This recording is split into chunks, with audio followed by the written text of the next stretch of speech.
So, the nature of statistics and statistics refer to the collection, presentation, analysis, and utilization of numerical data to make what? To make inference and reach decisions in face of uncertainty in economics, right? So, statistics has been divided into two types: descriptive and inferential. Descriptive means what? Which is concerned with summarizing, describing a body of data, and inferential statistics is the process of reaching generalization about the whole, that is the population, and by examining a portion, that is called a sample. So obviously descriptive statistics is always which is concerned you being summarizing and describing a body of data, and inferential statistics is a process of reaching generalization about the whole by examining a portion. So in order for this to be valid, the sample must be representative of the population and the probability of error should be specified. Okay, suppose there is an example that we have a data of income of 1000 family. This body of data can be summarized by finding what? By the average family income and the spread of this family income above and below the average. So the data can also be described by constructing a table, chart, or graph of the number or proportions of family in each income class. So this is descriptive statistics. But if this 100,000 family are representative of all US family, we can then estimate and test hypothesis about the average family income in the US as a whole. So this conclusion is subject to error. We also would have to indicate the probability of error, which is the statistical inference. So from this, what you understand? Suppose that we have data on income of 1000 US family. Now this body of data can be summarized by how? By finding the average family income and the spread of this. So the data can also be described by constructing a table or chart or graph of the number of proportion of family in each income class, which is descriptive statistics. But if this family are representative of all US family, we can then estimate and test hypothesis about the average as a whole. So this is the probability of error, and this is what we call a statistical inference. Econometrics means what? Economic theory, mathematics, statistics, three things are there, not only one. Okay, so econometrics has become strongly identified with regression analysis, which relates to a dependent variable to one or more independent variables, since relationship among economic variables are inexact. Okay, see, consumption theory tells us what? People increase their consumption expenditure as their disposable income increases, but not by how much, right?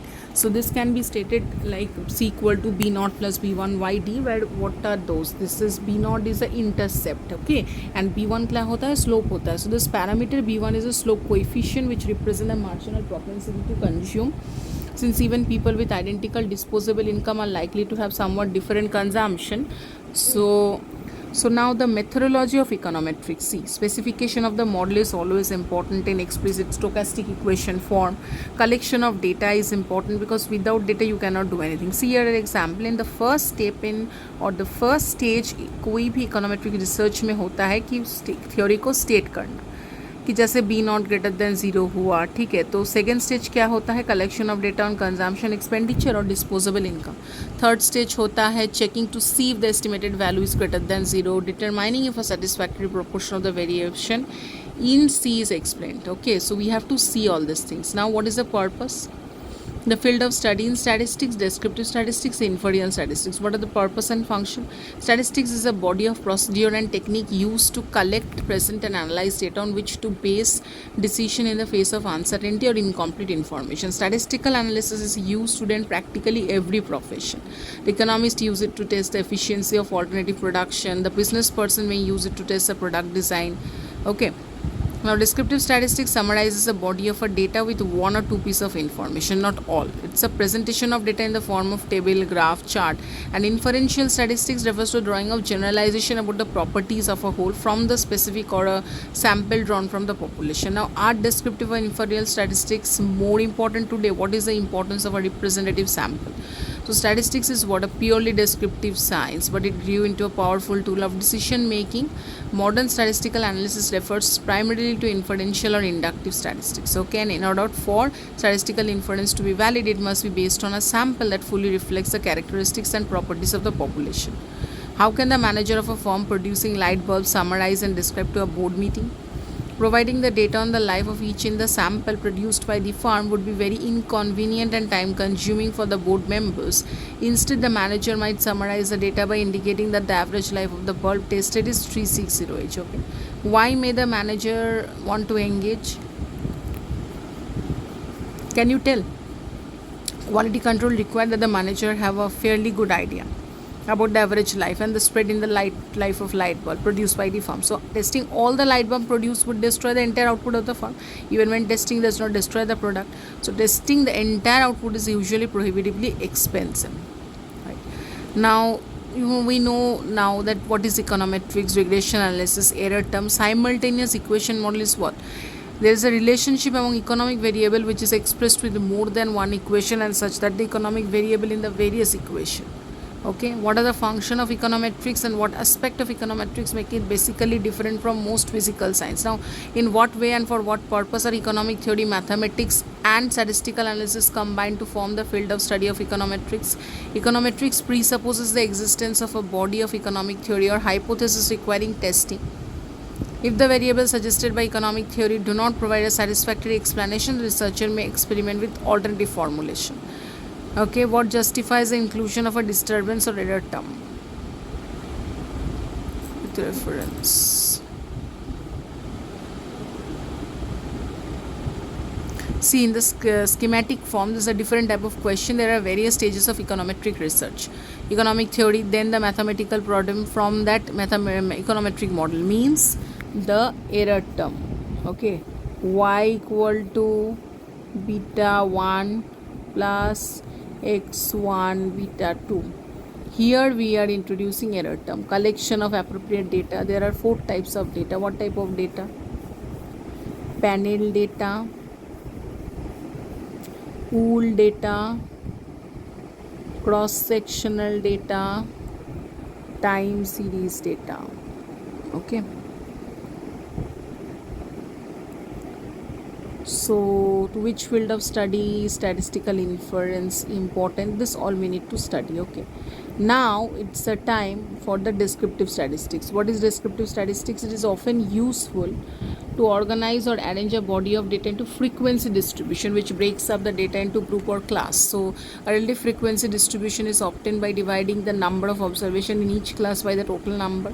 So a histogram is a bar graph of a frequency distribution where the classes, these are basic things which you have already done in statistics. You can see the tally mark type, how to find the relative absolute frequency, how to find the relative frequency. Okay, you can see this is a histogram, this is a relative frequency histogram. Right. Now what are the measures of central tendency? Central tendency means the location of a distribution. The most important measure of central tendency, mean, median, mode, and we will be measuring this for population. Okay, what is arithmetic? Means summation of x by n.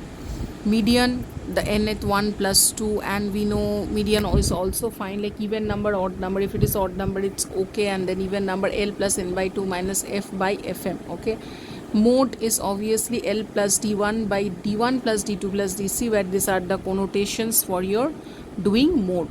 Okay, this 4.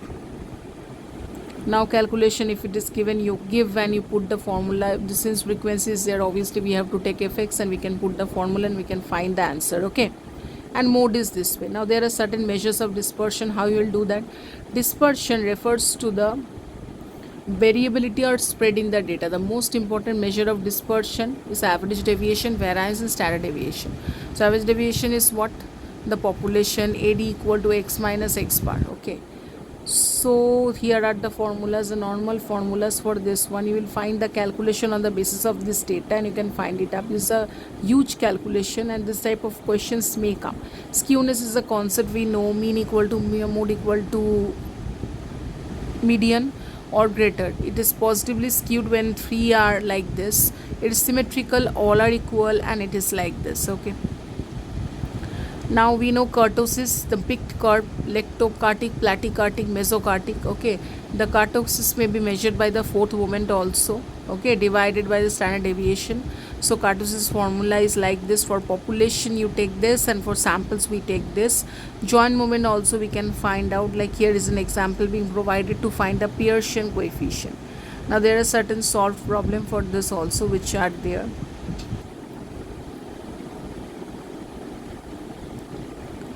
These are the types of problem which you can face. Okay,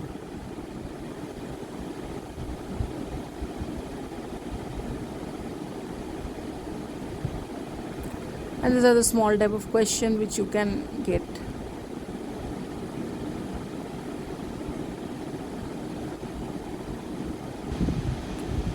These are examples and nothing else. Probability is also important. Probability of a single event, like if event A can occur in any way out of total possible outcome. So like this, and probability of A like this, you can find out, okay, the head and a tail are two equally possible outcomes in tossing a balance coin. So what is the answer, right? Probability of multiple events are also there.